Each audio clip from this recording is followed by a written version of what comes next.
సంవత్సరాల తరబడి ఎన్ని మందులు వాడినా మీ మోకాల నొప్పులు తగ్గట్లేదా? ప్రాణ పెయిన్ క్లినిక్ లో అత్యాధునిక చికిత్స. ఇక్కడ ఈ కాలేజ్ బయట ఎక్కడైతే ప్రొటెస్ట్ మొదలు పెడుతుర్రో ఇక్కడ ఏమైంది అని అంటే చాలా మంది వచ్చి వరుసగా వాళ్ళ డ్యూటీ అయిపోగానే క్యాండిల్స్ ముట్టించి పోతున్నారు ప్రొటెస్ట్ ని సపోర్ట్ చేస్తూ. సో ఒక మేడం కూడా ఇప్పుడే జస్ట్ క్యాండిల్ ముట్టించారు. ఆమెతో మాట్లాడదాం. నాకు తెలిసి ఆమె ఇక్కడ వర్క్ చేస్తుంది అనుకుంటున్నాను నేను. మేడం नमस्कार। नमस्कार। आप यहाँ पे काम करते हैं? नहीं, ये मेरा ट्रेनिंग इंस्टीट्यूट है। Training institute. हाँ, या। तो आप यहाँ पे क्या करते हैं, कौन से पोजीशन में? यहाँ पे नहीं है, एक्चुअली हम उत्तर दिनाजपुर में काम करते हैं। ओके। हेल्थ वर्कर है। Health worker. पूरा हेल्थ वर्कर हमारा ये जो आंदोलन चल रहा है ना, हाँ। तो पूरा पूरा पश्चिम बंगाल का जो पूरा हेल्थ वर्कर सारा लोग इस आंदोलन में आए हैं। तो हम लोग बहुत सारे लोग भी इधर आए हैं प्रोटेस्ट में, यही से मैडम भी आए हैं। So you have completed your work and you are here to okay. Okay, And you are also wearing this black ribbon एकदम। to protest, right? या। So did you meet the victim any time before? आपको पता है वो lady जो victim है? नहीं, नहीं पता। आप देखे भी नहीं?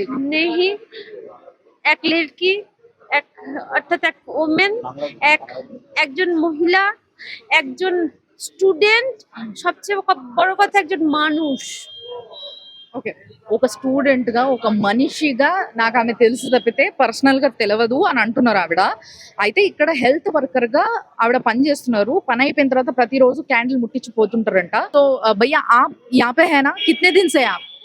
देखिए हम लोग तो आज का 19-20 दिन हो गए प्रोटेस्ट चल रहा है।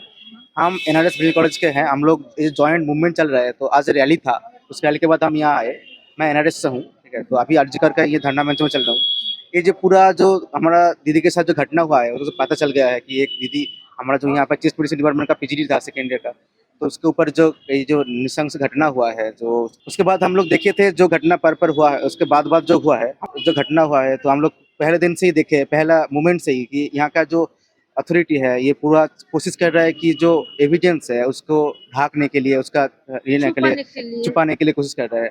लेकिन हमारा जो तब से ही पहला दिन से ही हमारा यहाँ का जो जूनियर डॉक्टर लोग हैं ये प्रोटेस्ट में बैठे कि ये इसका जस्टिस मिलना चाहिए। तो पहला दिन से ही अथॉरिटी के ऊपर प्रेशर देके हम लोग पोस्टमार्टम भी करवाए, और उसके बाद बाकी जो पूरा जो मतलब ये काम किया है, ये जो गंदा काम किया उसको पकड़ने के लिए हम लोग प्रोटेस्ट यहाँ पे बैठे हैं। और हमारा दूसरा भी और एक बात है, क्योंकि जो जस्टिस तो हमें चाहिए, उसके बाद जो बात है यहाँ का जो अथॉरिटी है, अथॉरिटी की तरफ से हमने देखा है कि ये जो जस्टिस मतलब जो एविडेंस को छुपाने के लिए वो लोग एक यूनिफाइडली जो कोशिश कर रहा है, इसका भी विरुद्ध हमारा ये प्रोटेस्ट चल रहा है। और हमारा सेफ्टी सिक्योरिटी का जो मतलब हमारा सेफ्टी सिक्योरिटी जो मैटर है कि हम लोग एक काम करते करते इसके लड़की में डॉक्टर है, इसके ऊपर ये हो सकता है, तो हम लोग काम कैसे जाएं, हम जो लोग काम कर सके जहाँ पर क्या करते हैं आप लोग यहाँ पे? हम लोग इधर क्या करते हैं, क्या करते हैं? काम करते हैं? You are student? आंदोलन। अच्छा यहाँ पर हम धरना मंच चल रहा है, ये जो तो धरना मंच पे बैठते हैं, हमारा प्रोटेस्ट चलता है। नहीं, आप स्टूडेंट है?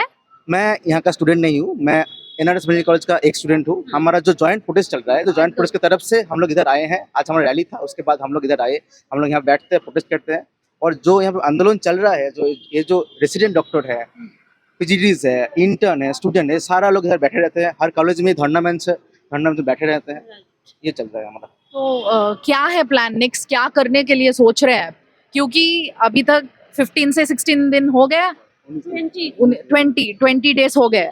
तो 20 डेज में अभी तक CM मैडम तो बात ही नहीं करे ये इशू के ऊपर, और मैडम जी ने उनके ऊपर उन्हीं प्रोटेस्ट करने वाले हैं। तो हम देखे टीवीज में प्रोटेस्ट में उन्हें भी खड़े हो गए और वॉक करे। तो ऐसा है तो गवर्नमेंट कैसे चलेगा? What will happen next? क्या होने वाले हैं? जो बात है कि हमारा अभी तक जो चल रहा है, हमारा CM हमारा पहले से ही देखा है कि हमारा जो आंदोलन के प्रेशर में ही ये जो पहले जो कोलकाता पुलिस जब इन्वेस्टिगेशन कर रहा था, तब उसका बहुत ये तो चल रहा है, धीमे चल रहा है। उसके बाद हमारा आंदोलन के प्रेशर में ही वो CBI के पास गए, और अभी सुप्रीम कोर्ट ने लिया है। तो हमारा आंदोलन के प्रेशर में ही ये हुआ है। और ये आंदोलन अभी पूरा मतलब बंगाल में नहीं, पूरा देश में और देश के बाहर भी वहाँ से भी प्रोटेस्ट हो रहा है। इस प्रोटेस्ट के खिलाफ, ये प्रोटेस्ट की वजह से ही ये जो चल रहा है, ये इतना दूर आ पाया। अभी तक हमारा जो सुप्रीम कोर्ट ये केस देख रहा है, तो अभी हमारा ये प्रोटेस्ट चलेगा। हमारा जो सीज वर्क चल रहा है, जो रेसिडेंट डॉक्टर्स है, जूनियर डॉक्टर्स है, अभी सीज वर्क कर रहा है। लेकिन हमारा जो सीनियर सेट्स है, बीपी बीएस एमओ वो लोग अभी तक काम कर रहा है, इमरजेंसी भी चालू है, ओपीडी भी चालू है, उसके तरफ से वो लोग काम कर रहे हैं। लेकिन हम जूनियर डॉक्टर्स रेसिडेंट्स ये हम लोग अभी सीज वर्क किया है कि हमारा सिक्योरिटी नहीं है, हमारा जस्टिस नहीं है, हम कैसे काम में वापस जाएं। यही हमारा डिमांड है, हमारा जस्टिस चाहिए, हमारा सेफ्टी सिक्योरिटी का जो मैटर है वो देखना चाहिए। और हमारा जो और एक बात है कि हमारा जो प्रशासन की तरफ से, हम कोलकाता पुलिस की तरफ से जो देखा है, क्योंकि ये जो जब 14 तारीख को हमारा इस आंदोलन मंच में मॉब अटैक हुआ था, तब हमारा कोलकाता पुलिस इधर से वो लोग चले गए थे इधर से, और वो लोग आके यहाँ तोड़फोड़ करके चले गए। उसका जो मतलब क्या बोलते रोल है, ये बहुत ही गंदा, मतलब ये हम लोग को ये बोलने का कोई भाषा नहीं है। तो हम लोग चाहते हैं इसका भी जस्टिस हमें चाहिए, इसका भी रिटर्न एक्नॉलेज हमें चाहिए। तो ये सारा हमारे डिमांड्स है, हमारा सेफ्टी सिक्योरिटी का विषय, जस्टिस का विषय, और जो लोग यहाँ के अथॉरिटी में उस दिन में थे, ऑन ड्यूटी थे, वो लोग जो हम अथॉरिटी प्रिंसिपल मतलब सुपरिंटेंडेंट जिसमें उन लोगों को भी सारा प्रशासनिक जो पोस्ट है उससे निकाला जाए, संदीप घोष को भी निकाला जाए, प्रशासनिक पोस्ट से निकाला जाए एकदम करके। तो यही हमारे डिमांड्स है। Our demand justice. We want justice. చూసిండ్రు కదా, థ్యాంక్ యూ మేడం. సో చూసారు కదా, ఆ బ్రదర్ చెప్తున్న ముచ్చట ఏంది అని అంటే, ఆయన యాక్చువల్గా ఎక్స్ స్టూడెంట్ అంట. ఇక్కడ ఇప్పుడు ప్రస్తుతం అయితే వేరే దగ్గర వర్క్ చేస్తున్నారు. కానీ వాళ్ళ కాలేజ్లో ఇట్లా జరిగింది, ఇంతమంది స్టూడెంట్స్ తిరిగే జాగాలో ఇట్లా జరిగింది అని అంటే అది చాలా అన్యాయం. దానికి జస్టిస్ కావాల్సిందే.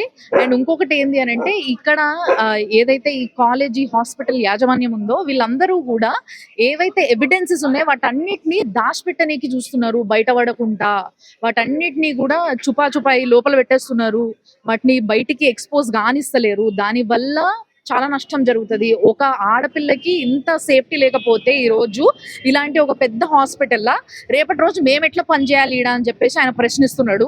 అండ్ ఇంకొకటి ఏంది అని అంటే, నేను మీది ఏదైతే మీ ప్రొటెస్ట్ చేస్తున్నారో 20 రోజుల నుంచి ఈ ప్రొటెస్ట్ ఎక్కడి వరకు వెళ్ళబోతుంది అని అడిగితే ఆయన నాకు చెప్పిన సమాధానం ఏంది అని అంటే, యాక్చువల్గా మేము 20 రోజుల నుంచి ప్రొటెస్ట్ చేయబట్టే యాక్చువల్గా ఈ రోజు ఇప్పుడు ఇంత ఆందోళన నడుస్తుంది. ఇంకా లేకపోతే ఈ పార్టీకి ఎప్పుడో మూసేసేటోళ్ళు, ఈ టాపిక్ ని మూసేసేటోళ్ళు, ఇదంతా కూడా ఎండ్ చేసేటోళ్ళు, ఎవరు మాట్లాడకపోతుండే, ఇంత దారుణాన్ని ఎవరు అడ్రస్ చేయకపోతుండే. అయితే మేము డిమాండ్ చేస్తున్నది ఏంటి అని అంటే, ఇక్కడ ఎవరైతే ప్రిన్సిపల్ ఉన్నారో, ఇక్కడ ఎవరైతే సూపరింటెండెంట్ గా పనిచేస్తున్నారో వాళ్ళందరినీ కూడా డిస్మిస్ చేయాలి. అంటే ఇప్పుడు యాక్చువల్గా మనందరికీ తెలుసు, ఇక్కడ ఎవరైతే ప్రిన్సిపల్ ఉండేనో ఆయన ఇమీడియట్ గా ఈ ఇష్యూ జరగంగానే ఇమీడియట్ గా ఇక్కడ నుంచి రిజైన్ చేసి వెళ్ళిపోగానే గవర్నమెంట్ ఏం చేసిందంటే ఆయనని వేరే కోల్కతా మెడికల్ కాలేజ్ లా ప్రిన్సిపల్ గా అక్కడ తీసుకోవడం జరిగింది, అక్కడ జాబ్ లో పెట్టడం జరిగింది. సో ఎట్లా జరుగుతుంది, వాళ్ళందరినీ కూడా డిస్మిస్ చేయాలి, మేము అదే ఇప్పుడు కోరుతున్నాము అని చెప్పేసి ఇందాక భయ్యా కూడా చెప్పిండు అనమాట. సో వీళ్ళ ప్రొటెస్ట్ ఇట్లనే సాగుతుంటదంట. ఇంకొంతసేపట్లో ఇంకొంతమంది స్టూడెంట్స్ కూడా వస్తారు అని చెప్పేసి వాళ్ళు ఇందాక చెప్పడం జరిగింది. చూద్దాం ఇంకేం జరుగుతుందో ఇక్కడ.